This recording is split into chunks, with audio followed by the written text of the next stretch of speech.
Hola, ¿qué tal? Yo soy Iván Carrillo y me da muchísimo gusto que nos acompañen en una nueva emisión de Reporte Climático, periodismo de soluciones para un mundo en constante cambio. Cada semana invitamos a algún experto o experta de Iberoamérica para explorar las oportunidades que tenemos como región frente al mayor desafío de nuestros tiempos, la modificación del clima a nivel global. En el pasado, los medios de comunicación tenían una tendencia clara cuando hablaban de temas ambientales. Los presentaban como fenómenos completamente ajenos al ser humano. Sin embargo, esta costumbre ha ido cambiando por fortuna. Las noticias sobre el entorno que nos rodea y las alteraciones que provocamos en él no solo han migrado de narrativa, sino que cada vez despiertan mayor interés en el público. Para indagar más al respecto, hoy nos enlazaremos hasta España y conversaremos con Isabel Moreno, física, meteoróloga y especialista en comunicación del cambio climático. Pero antes de ir con ella, ¿qué les parece hacer un breve recorrido por lo más relevante de la actualidad climática en el mundo? La elevación récord de las temperaturas en Pakistán provocó a principios de mayo de este año el colapso de un importante puente en el norte del país. La estructura atraviesa un río que es alimentado por el glaciar Shishper, una masa de hielo que está derritiéndose corriente arriba debido al cambio climático. De acuerdo con fuentes locales, el flujo de agua aumentó hasta en un 40% como consecuencia de una reciente ola de calor, fenómeno que ha cobrado la vida de al menos 65 personas. Las proyecciones climáticas muestran que Pakistán, el quinto país más poblado del mundo, podría calentarse hasta en 3.5 grados Celsius antes de que termine el siglo, por lo que desastres como los del puente Hassanabad serán cada vez más comunes de no atender la crisis del clima.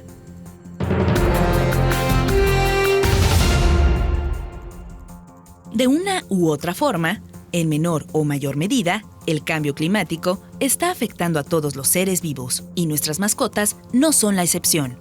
Un estudio realizado en Reino Unido encontró que padecimientos como la insolación y los golpes de calor están siendo más frecuentes, sobre todo en los perros. Esta conclusión se deriva de un análisis de datos de 5 años provenientes de una red de consultorios veterinarios en el país anglosajón. Los autores descubrieron que, entre los caninos, aquellos de razas chatas son más susceptibles a los efectos del aumento de temperatura. Sin embargo, también se registraron casos en gatos, conejillos de indias y hurones. El llamado de los investigadores es que las personas revisen los alojamientos de sus mascotas y los mantengan frescos en los meses más calurosos.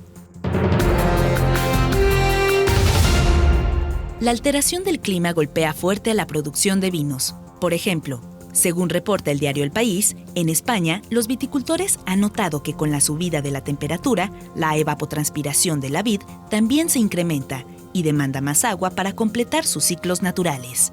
Sin embargo, el recurso hídrico escasea día a día por las constantes sequías. En respuesta al estrés, la planta acumula más azúcares y esto se traduce en un vino con elevado contenido alcohólico. Para hacer frente a la crisis, la industria vitivinícola española se está transformando, con la firme convicción de descarbonizar por completo el sector y así ayudar a mitigar lo más posible el cambio climático. A veces es difícil entender y hablar sobre cambio climático, ya que usualmente tiene un abordaje muy científico y técnico. Esto provoca que sintamos el tema distante o poco atractivo. El cambio climático es un problema mundial que ha crecido en importancia durante más o menos los últimos 30 años. Por ello, como humanidad se han invertido esfuerzos científicos sin precedentes para entender de qué va este problema. Hay quienes piensan que la crisis climática no es más que una idea creada por científicos. También los que creen que se trata de un complot de los gobiernos para controlar a la población. Algo para lo que se necesitaría un plan de una complejidad nunca vista, coordinada por gobiernos sucesivos de diferentes países, con la complicidad de un ejército inimaginable de científicos. Las investigaciones han dado fruto y, actualmente, un consenso científico histórico, liderado por el Panel Intergubernamental de Cambio Climático de las Naciones Unidas, nos permite decir con suficiente certeza que el cambio climático es una serie de fenómenos fuera de las series normales observadas por geólogos, físicos o biólogos, y amenaza no solo al medio ambiente, sino a los seres humanos y el resto de la vida en este planeta, que cada vez es más acelerado por las actividades humanas. No se trata solo de un ciclo natural del planeta, ni de temporadas cálidas que ocurren cada cierto tiempo. Estos cambios no son un giro del planeta fuera de su eje de rotación, ni producto de radiaciones inusuales del Sol, ni de actividad volcánica o corrientes oceánicas atípicas. Es verdad que hay varias causas que contribuyen a su existencia, pero la ciencia coincide abrumadoramente en que la gran mayoría son de origen humano. Sin embargo, la ciencia también ha concluido que estamos a tiempo para evitar que los efectos del cambio climático, que empeoran año con año, sean los menos nocivos para nosotros y todos los seres vivos, incluyendo a las generaciones por venir, nuestros hijos y nietos. Es decir, se trata no solo de salvar nuestra existencia en este planeta, sino de volverla mejor. Esta es la principal razón por la cual el tema debe importarnos y ocuparnos.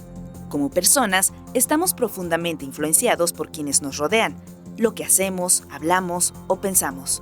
De esta forma, las conversaciones diarias se vuelven esenciales para generar cambios sociales importantes.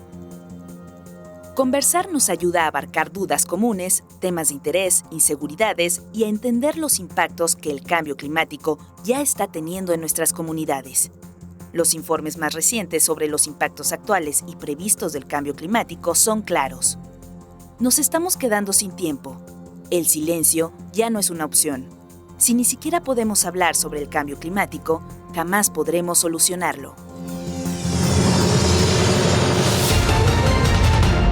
Uno de los grandes problemas que enfrenta la comunicación del cambio climático es el escepticismo que la rodea.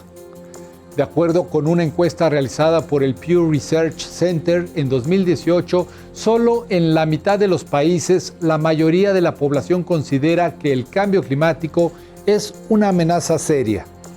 20% de las personas piensan que se trata de un riesgo menor y 9% cree que no representa peligro alguno. En este contexto, Isabel Moreno nos cuenta por qué es tan difícil hablar sobre cambio climático. Si esto fuese tan sencillo como contar exactamente en qué consiste el cambio climático, pues ya estaría resuelto el problema, pero estaría resuelto no ahora, sino hace 40 años, que fue cuando empezamos a saber que esto era un problema serio y que realmente estábamos cambiando el clima del planeta. O sea, podemos remontarnos a 1988, fue, ¿no?, cuando James Hansen dijo frente al Congreso de los Estados Unidos que realmente estábamos cambiando el clima de la Tierra. Necesitamos meter dentro de la conversación de las personas y dentro de estos temas de conversación habituales el problema que estamos causando no solamente al clima, sino a todo el planeta en general. Y es que el cambio climático no solo significa temperaturas más altas o lluvias más escasas, también conlleva la posibilidad de que nuestra ciudad desaparezca con la subida del nivel del mar, que nuestro deporte favorito deje de practicarse por falta de condiciones propicias o que la bebida que más nos gusta ya no pueda ser producida debido a la pérdida de recursos naturales. Meter estos temas dentro de la sociedad es lo que hace que la sociedad demande y que además tengamos esa capacidad de crear esa conciencia. En este sentido, Isabel Moreno señala que una de las grandes oportunidades para ganar terreno es el uso de tecnologías que prácticamente todos tenemos a nuestro alcance. Yo donde más hablo de cambio climático es en mis redes sociales. Pero cuando yo hablo de cambio climático en mis redes sociales, que es también lo que me ha hecho ser reconocida, siempre me quedo con la sensación de decir, ¿y qué? O sea, yo te he contado una cosa súper interesante sobre el deshielo, vale, pero eso te lleva a ti a pensar que a lo mejor no deberías estar yendo al trabajo todos los días en coche si tienes un tren que te deja en la puerta del trabajo y solo tardas 10 minutos más. Es decir, por sí solas las redes sociales no tienen la capacidad de hacer que la ciudadanía pase del interés en el cambio climático a acciones concretas para contrarrestarlo. Se necesita un ingrediente extra. En lo que he visto que realmente influye a la hora de adoptar acciones que realmente son buenas para el medio ambiente es hablar con la gente. Y en esto, algunas redes sociales tienen un poder muy importante. Nuevas redes sociales, como por ejemplo Twitch, te permite hablar con la gente que te está viendo en ese momento. Entonces, si tú estás hablando con esa gente, eres capaz de resolver sus dudas, mostrar cómo lo haces tú, ver los posibles problemas que tenga esa persona en concreto para comportarse de una forma u de otra, y también dar ejemplo. Las redes sociales también te pueden servir para dar ejemplo, para decir, mira, no cojo ascensores, voy andando siempre. Siguiendo esta estrategia, especialistas como Isabel Moreno se han percatado que aún hay deudas pendientes con las audiencias en lo que a comunicación de medio ambiente y cambio climático se refiere. Creo que nos hemos estancado en el discurso de reciclar y no estamos avanzando más allá. Me parece que realmente no somos conscientes del impacto real que tenemos con nuestras acciones. Aquí en España, por ejemplo, hace unos meses hubo un revuelo tremendo porque un ministro hizo un vídeo hablando sobre el impacto que tiene consumir carne en el medio ambiente y en concreto en el cambio climático. Se montó un revuelo tremendo. Sí, lo vi. Pero este vídeo no decía nada erróneo. Científicamente no nos estaba diciendo nada nuevo. ¿Cuál era el problema? Que atacaba a la sensación de individuo, a lo que a nosotros nos hace identificarnos con algo.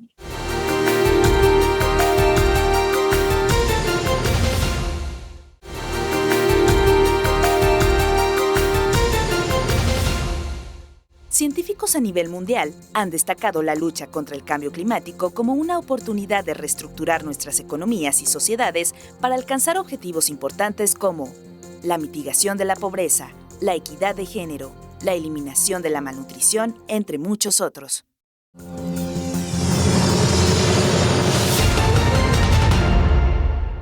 En resumen, al hablar de cambio climático no solo importa lo que dice la ciencia, sino también lo que sienten las personas.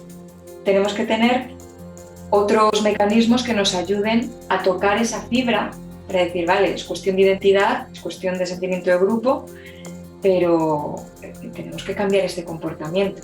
Porque tampoco podemos cargar en el consumidor absolutamente toda la responsabilidad. Yo sé que hago cosas mal, por supuesto, soy consciente de que lo hago. El resto de la gente también lo hace mal, pero que el hecho de que una persona que dice cómo se tienen que hacer las cosas no pueda hacerlo todo lo bien que le gustaría, porque a veces no tiene ni siquiera esa opción, tampoco es excusa para que otras personas no lo hagan. Me parece que además esto nos metería en otro punto nuevo, ¿no? Porque ya no sería un negacionismo del cambio climático, serían las excusas para no actuar ante el cambio climático o ante los problemas ambientales que tenemos. Y una excusa es decir, no, como fulanito hace tanta divulgación y luego no hace nada, pues yo tampoco. Otra tarea que ha quedado rezagada en la comunicación del cambio climático es cómo lograr un equilibrio entre la evidencia científica, que suele ser desalentadora, y las posibilidades de frenar una crisis que parece irresoluble. Esto nos dice Isabel Moreno al respecto. Efectivamente, lo que estamos viendo son catástrofes. Entonces no se trata de ser catastrofista, sino el hecho de que realmente lo que está ocurriendo es una catástrofe. Hay un ejemplo que pone Andreu Escrivá, que es un comunicador de cambio climático aquí en España, que dice, si a ti se te está quemando el salón, ¿no haces todo lo posible por apagarlo y salvar el resto de la casa? O ya que se te ha quemado el salón dices, pues total, como ya tengo el salón ardiendo, ¿para qué voy a salvar el resto de la casa?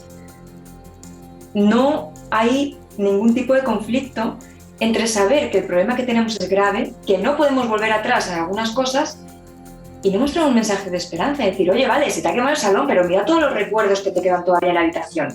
Pelea por esos recuerdos. Haz que ese fuego no se pase a la habitación, porque como pasa a la habitación, encima va a tocar una viga que se va a caer el piso que tienes encima y va a ser muchísimo peor.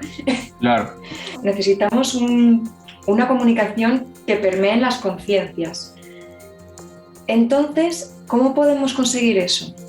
Más que de comunicación, yo creo que esto es educación ambiental. sí, la comunicación es muy, muy, muy necesaria, pero tiene que ir acompañada de más cosas que nos hagan, como decíamos antes, tocar esa fibra emocional y esa conciencia para realmente dejar de comportarnos como nos comportamos. Es que esto es muy serio, ¿no? Porque estamos hablando de dejar de comportarnos como lo hacemos. Cosas que para nosotros hacemos inconscientemente y lo vemos súper normales, como no sé, el ejemplo de que llegabas al supermercado y comprabas una hamburguesa que viene de la otra punta del mundo. De repente, ese tipo de comportamientos que tenemos, dejar de hacerlos. Entonces, yo creo que para esto lo que necesitamos es más educación ambiental. Tampoco podemos cargar en el consumidor absolutamente toda la responsabilidad. Yo sé que hago cosas mal, por supuesto. Soy consciente de que lo hago. El resto de la gente también lo hace mal, pero que el hecho de que una persona que dice cómo se tienen que hacer las cosas no pueda hacerlo todo lo bien que le gustaría, porque a veces no tiene ni siquiera esa opción, tampoco es excusa para que otras personas no lo hagan. Me parece que además esto nos metería en otro punto nuevo, ¿no? Porque ya no sería un negacionismo del cambio climático, serían las excusas para no actuar ante el cambio climático o ante los problemas ambientales que tenemos. Sin embargo, no existe un instructivo preciso para lograr dicha comunicación efectiva. Lo que sí hay son ciertas recomendaciones. Para Isabel Moreno, esto incluye entender que el comportamiento humano puede ser contradictorio. No se puede ser perfecto en todo lo que se hace. Al final nos movemos dentro de un contexto. Entonces, si yo, por ejemplo, no puedo tener, me pongo a mí de ejemplo, pero puedo poner el ejemplo de cualquier otra persona.